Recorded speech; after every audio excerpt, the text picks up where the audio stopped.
All right, good afternoon, everyone, and welcome to Contracts 101. I appreciate everybody coming out today. Let me get my clicker. My name is Stacy Baldwin. I'm the Chief Integrity Officer for the University of Mississippi Medical Center, and in my role, the Office of Contracts Administration reports up to me. And I will begin our session today, but before we get started, I want to have a little quiz. I'm asking for 5 volunteers.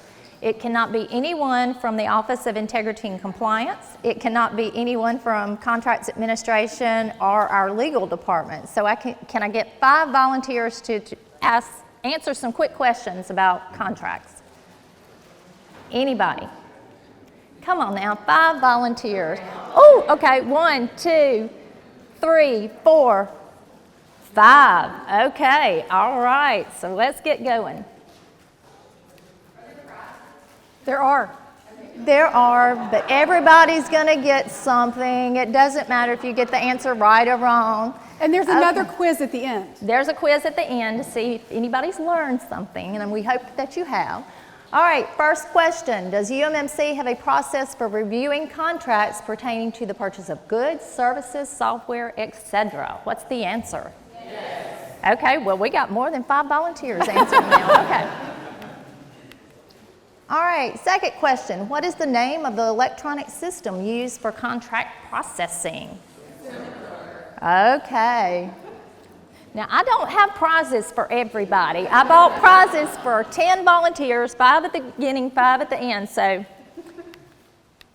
All right, what's the first step you take if you need to buy 10 blue widgets? There you go, procurement. It's not actually submitting a contract. You have to procure it first. All right, do some contracts have to be approved by the Board of Trustees of the Mississippi Institutions of Higher Learning, otherwise known as IHL? Okay, all right. Okay, everybody did good. I'm sorry, but I'm passing out the prizes to the 5 volunteers, but I appreciate all the answers.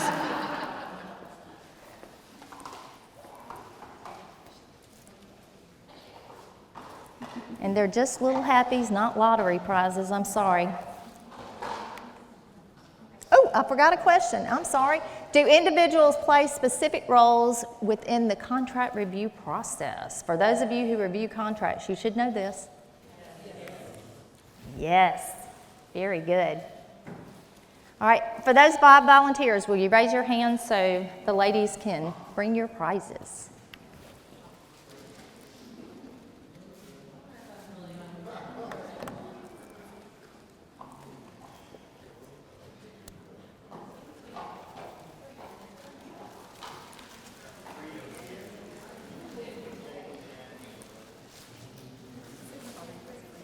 Okay, while they're passing those out, we'll go ahead and get started so we'll have plenty of time. Okay, why do we have a contract process? Why do we have this stringent process that we have today? Obviously, we have a process so that we can be compliant with state and federal laws. Now, when I refer to state and federal laws, I'm not just talking about the legal ease of a contract, what's on the contract document. I'm also talking about what leads up to acquiring that contract document. Was it properly procured? We have to look at that also to make sure it's procured correctly before we even, look at a contract. All right, secondly, as most of you know, and we just touched on a question about IHL, we report to the Board of Trustees of the Mississippi Institutions of Higher Learning, otherwise known as IHL. And they have policies that we must comply with when it comes to contracts. There are certain contracts that we must submit to our board for approval before they can be executed. So another reason for stringent review of our contracts, we want to make sure that all of our I's are dotted and T's crossed when our contracts go before the board. And also, we are very stringent with our contracts because we try to make sure that the legal language in the contract protects not only the state, but UMMC. Another reason why we have a stringent contract process is really it involves the history of our contracts. So the Office of Contracts Administration was created in 2011, and in 2012 it was revamped a little bit, and we started implementing contract review processes. And we finally moved that process to electronic submission and electronic review to make it less cumbersome so that we didn't have to deal with the paper that we had dealt with for years and years. But prior to that, the authority to enter into a contract was very widespread across the university. Obviously, executives could ask that we enter into contracts, department heads, but we had even individuals within departments with no control over even a cost center initiating contracts prior to our stringent process being developed and implemented. We also had inconsistent review and contract processing across the board. The way it used to work is everything was on paper, and when someone wanted to enter into a contract, they would bundle the contract together along with a paper requisition on top, and they would submit that to the Office of Integrity and Compliance and also to our legal staff for review. So as you can imagine, when we finished marking up a contract and it went back to the department on paper, we had an incredible issue with losing contracts, the edits from legal and compliance not actually being accepted by the vendor, but it winds up getting executed. So a lot of issues with handling our contracts on paper. And then we lacked a strong signature authority policy. We have found in the past where contracts have gotten all the way to the PO step and a PO actually, purchase order actually submitted to the vendor, and that contract was signed by someone who absolutely had no authority to bind the University Medical Center. And then, although we have always strived to be compliant with IHL policy, we weren't as compliant as we needed to be back in the day. And so our stringent processes have corrected a lot of those issues. For example, we would send contracts to the board that didn't have the needed legal terms. We are required to fill out certain paperwork for the board and send that over with our contracts. And back in the day, they would get paperwork that was incomplete. They would get paperwork that was inaccurate and didn't actually reflect what the contract said. So again, the stringent review process, stringent processes that we have now in terms of procurement, all of that combined is really to help us make sure that we have compliant contracts. Now, understanding what constitutes a contract. Before I get into defining a contract, I just want to reiterate that all contracts, with very few exceptions, must be submitted through Contracts Administration so that they can be reviewed. The exceptions to that include clinical trial agreements and grants. Those are reviewed by the Office of Research and Sponsored Programs. Personal service agreements for our physicians. Those used to be on paper, but now those are submitted through Workday, so it's an electronic process for those now. And then payer contracts. Those are contracts with insurance companies like Blue Cross Blue Shield, Aetna, United Healthcare, etc. Those are processed and reviewed by the Office of Payer Contracting. So those are the exceptions. All other contracts must go through Contracts Administration and must be reviewed before execution. Now, how to identify a contract. So let's start off by defining a contract. A contract itself is a document whereby there is at least two parties, and the document creates obligations, and those obligations are controlled by legal terms. That's a very simple definition of a contract. Let me get back to my notes. So let's say you get a document. What's the easiest way for you to determine if it is actually a contract? And that is to ask yourself 3 questions, okay? The first question, are there 2 or more parties involved? Generally, there are only 2 parties. There can be contracts where there are more than 2 parties, but UMMC will always be a party in the contract. Okay? Second question, does it create obligations between the parties? And I'm going to use a vendor contract as an example to help you understand what an obligation is. So let's say that we need to purchase cardiac devices, okay? And we've gone through the procurement process and we have selected Medtronic as our vendor, and Medtronic sends you a document. In order to tell if there are obligations, you look to make sure that Medtronic's obligated to do something and university is obligated to do something. So for example, cardiac devices. We entered into a contract, we're wanting to enter into a contract with Medtronic. The obligation is that they will provide the devices to us. Our obligation, we will pay them for their devices. Simple obligation, okay? And third, does it define the terms under which the obligation must be met? Okay, using that Medtronic example, you've got your obligation. They're going to give us cardiac devices, we are going to pay them.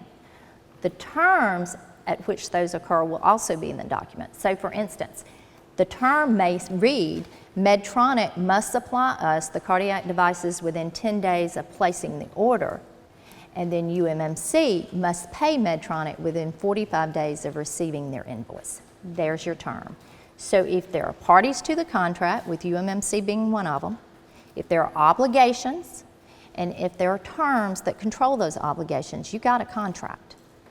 Now, let me tell you, sometimes when you get a quote to purchase something, a vendor will add their terms to your quote. So be very careful, pay attention to your quotes if you're ordering things. And supply chain sends you a quote to review for pricing, look and make sure that there are no terms on that quote. And something else a vendor will do, they'll also, instead of putting the terms on the quote, they'll put a little link and say, the terms and conditions at such and such link apply to this purchase. And then we have to look at those terms and conditions. So be very careful with your quotes, because that's an easy way for vendors to sneak in some terms and conditions on you. All right, common contract types. We see pretty much the same contracts coming through over and over again, okay? So this slide lists a few of those. Contracts for the purchase of equipment. Generally, you will also see maintenance and service terms with those. Contracts for services of independent contractors. That is typically when we contract with an individual versus a company, an independent contractor. And also, license for software. When you purchase software and it has a license agreement, that license agreement is a contract. Because remember, it answers all those three questions I just gave you. It has a party, it creates obligations that are controlled by terms, okay? So license for software or contracts, remember that.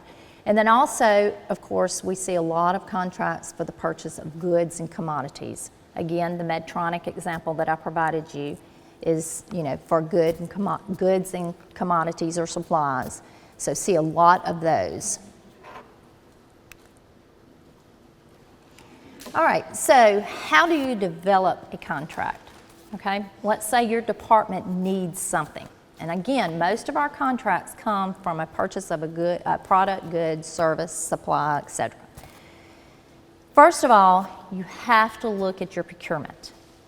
That's the very first step in the process. You've got to make sure that you follow a state-approved procurement method. And remember, we're an agency of the state of Mississippi. Okay?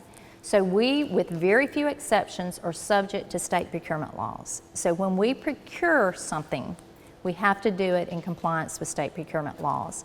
And then we select our vendor when we get through with our procurement methodology.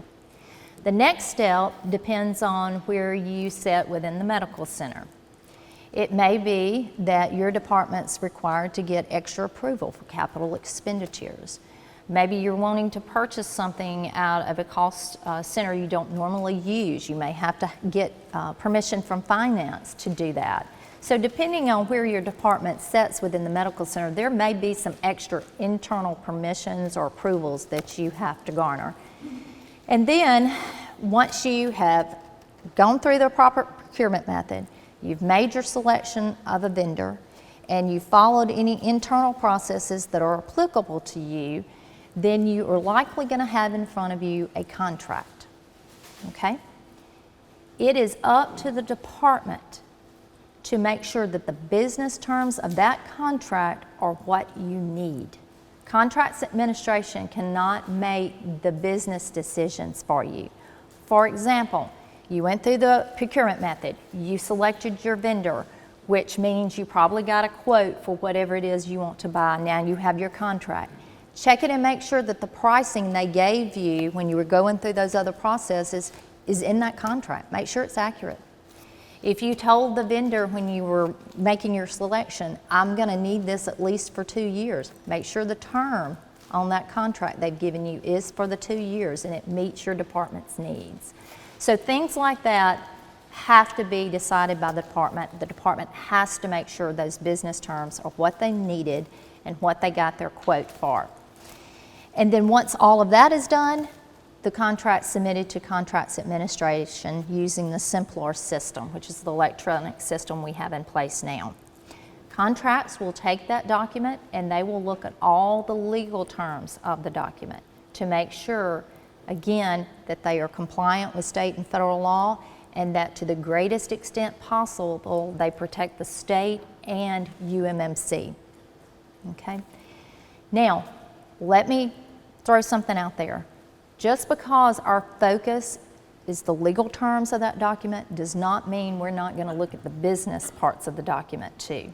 It's not that we're questioning or can make a business decision for the department, but we want to make sure that if that contract, after you looked at the business terms, happened to have gone back to the vendor and then to contracts, we want to make sure that it didn't change anything, that the business terms look like what they need to be. If anything looks unusual, we're going to go back to the department and we're going to say, hey, when you submitted this, you said that this, when you entered all your information in Simpler, this was supposed to be a 2-year contract, but the contract actually says 3 years. What did you want from the vendor? Just to make sure you get what you need from your vendor. It's not, again, that we're trying to question your business decisions, we're just trying to make sure it gets through the way it should. Okay. Contracts can be a daunting process, we realize that. However, the university has created some templates that can be used to help ease the process. Probably the one that, for those of you who do submit contracts, you're most familiar with is the Standard Terms and Conditions Addendum.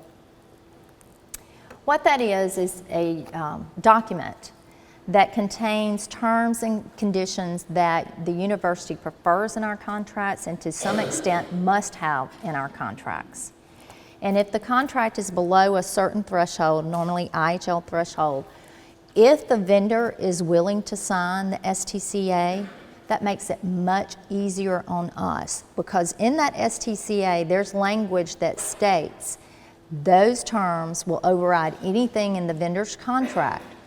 So if they sign that and we put it with the contract, we don't have to go through the vendor's version and negotiate every little term to which we can't agree because we have an overriding document and that speeds up the process so much because we don't have to do a lot of back and forth with the vendor.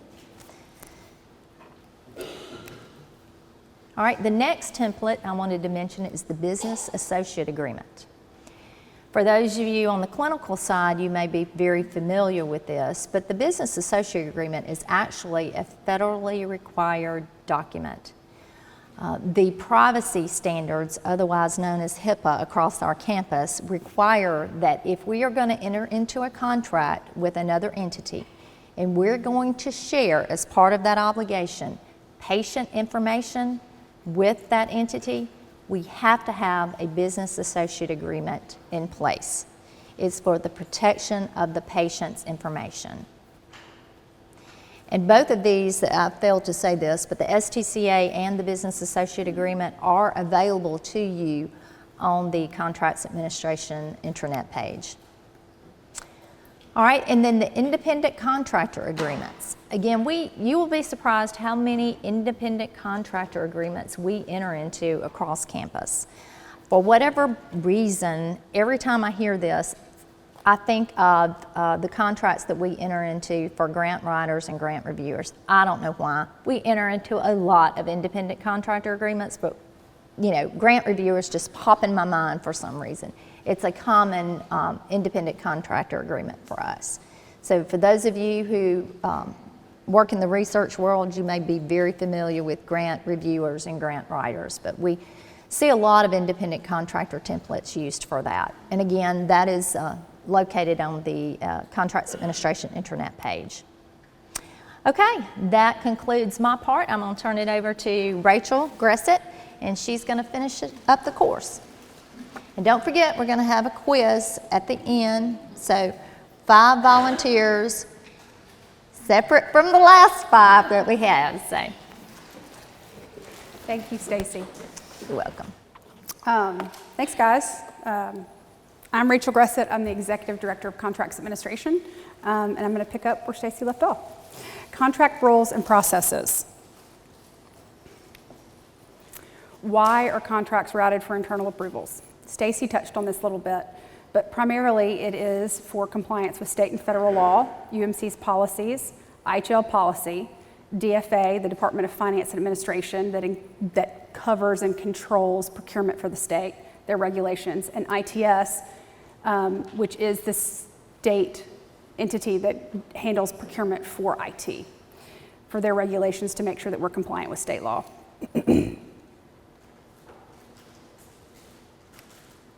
Various contract roles. So we alluded to this in the quiz at the beginning, but various people in the process have different roles and responsibilities. The initiator is the person charged by the department to submit the contract for review. The approver is the individual who approves and submits the contract in Simpler, who approves the contract that was submitted in Simpler, excuse me. The reviewer is the person who reviews certain things in the first phase. So when this initiator puts the contract in, the approver approves it, it then routes for various and sundry approvals to HR or IT or CIA, depending on the type of contract and the way that the questions are answered in the form phase that the initiator put in. They make sure that the contract is appropriate for that area and for UMC. The contract specialist is the person who approves the invoices in Workday. Simpler and Workday are separate. Our previous system, they were combined, POs and contracts in one system. That's not the way it works now. And the primary responsible party is the individual who owns the contract in Simpler and will receive expiration notices and would be responsible for initiating the process for renewal if and when it is needed. The initiator. The responsibilities of the initiator are to approve the basic business terms, like Stacy mentioned, provides the documents for review. So if you have a quote that says there are terms and conditions attached and an additional software terms, we need all of those documents, and that's the responsibility of the initiator to provide that in Simpler for our review.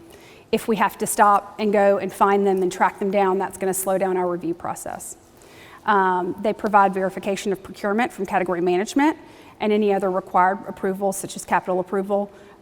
Especially on the hospital side, we cannot begin our review process until capital approval is obtained. We don't want to enter into a contract or finalize a contract for something that we don't have the money to buy.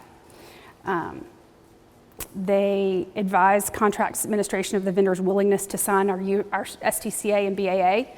The STCA is preferred but not required, but the BAA, if PHI is involved, is required.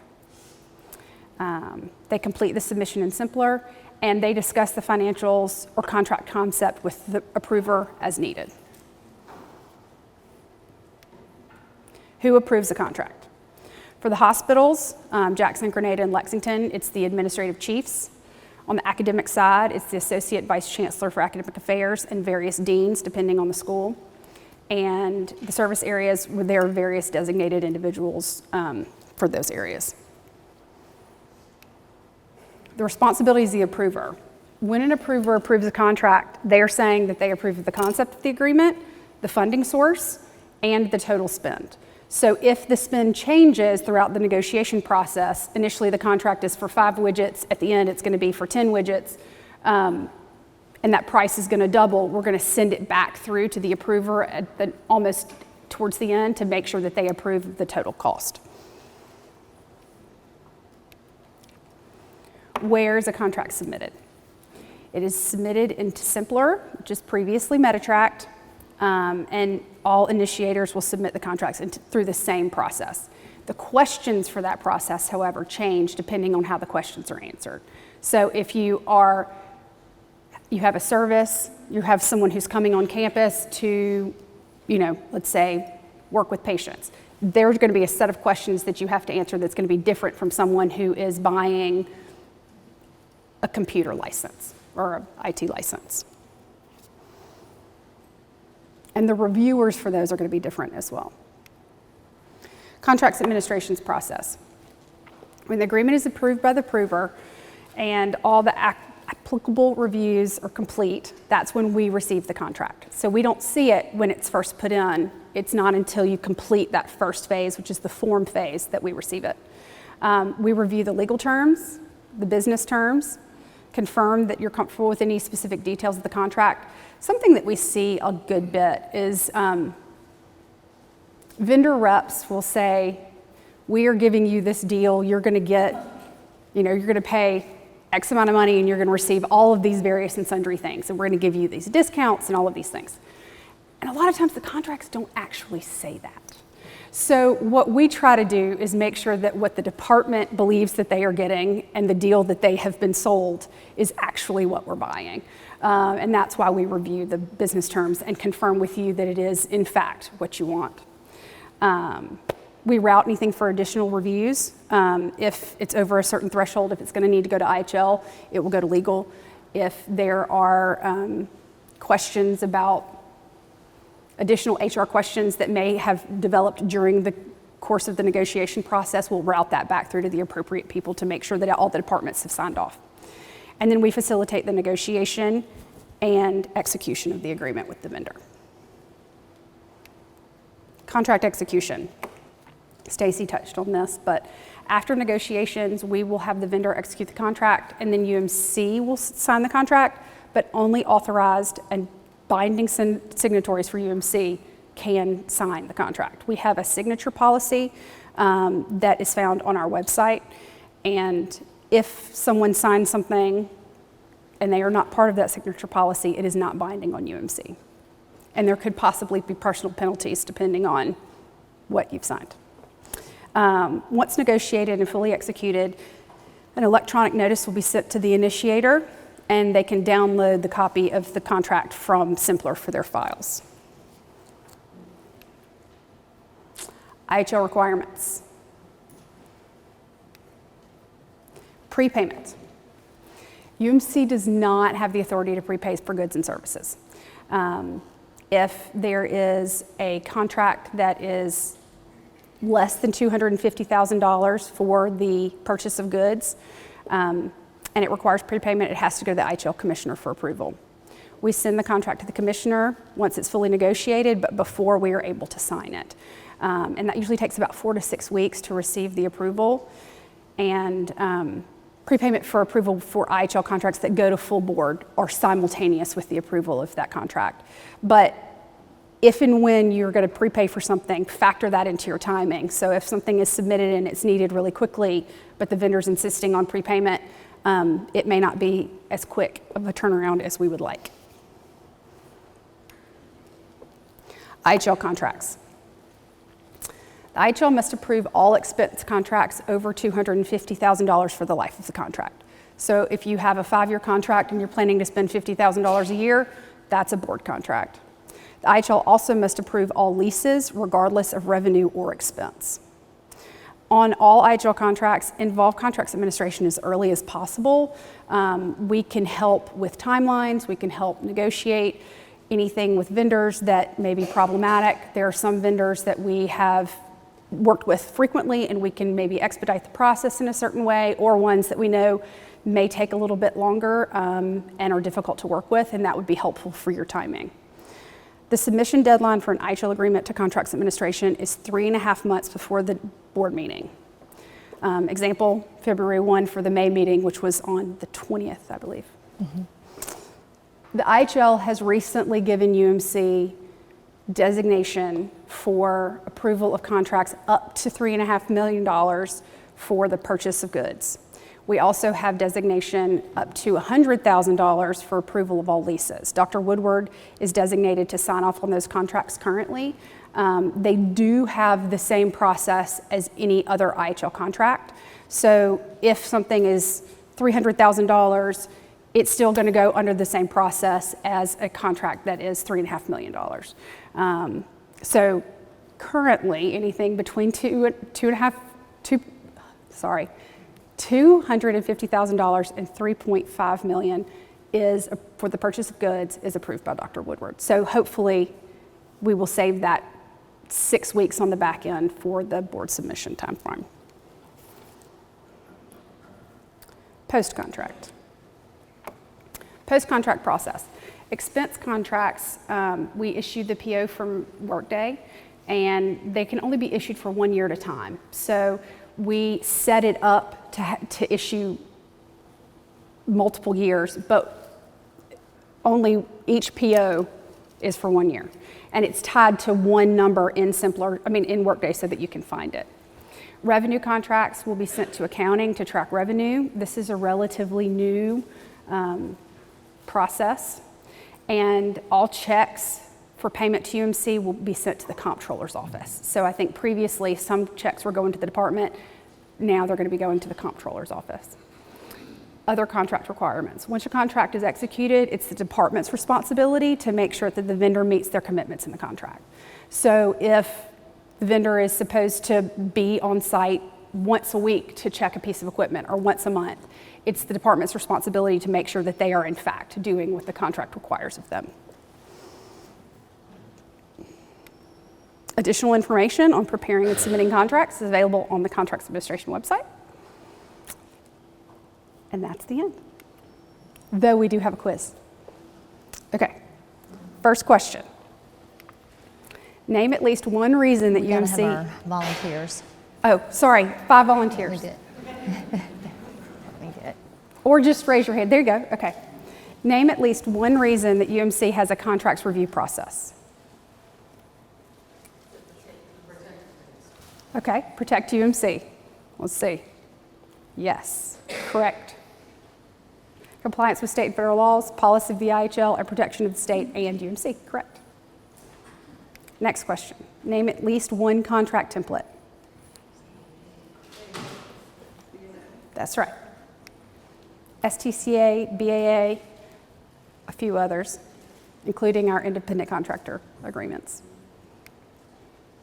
Name at least one responsibility of the role of the approver in the contract process. That's right. The concept of the agreement, funding source for the agreement, total amount to be spent. Correct. Next question. Does UMC have the authority to prepay for goods or services? No. That's right.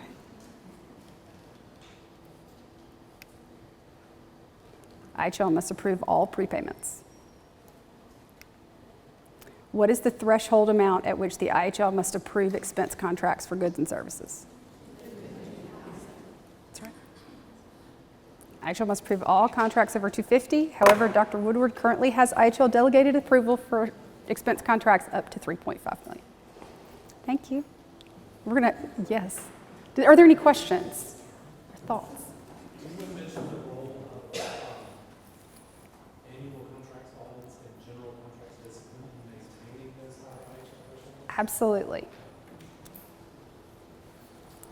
So the increased threshold that we received was because the IHL policy changed such that schools that have a clean annual contract audit and 2 years of financial metrics that are sound and meet the requirements of the IHL can have an increased authority.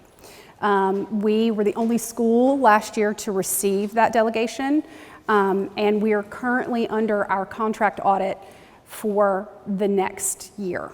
So all submitters and people who participate in the contract process have a role to play in maintaining this increased delegated authority, which we hope to keep, but is not guaranteed.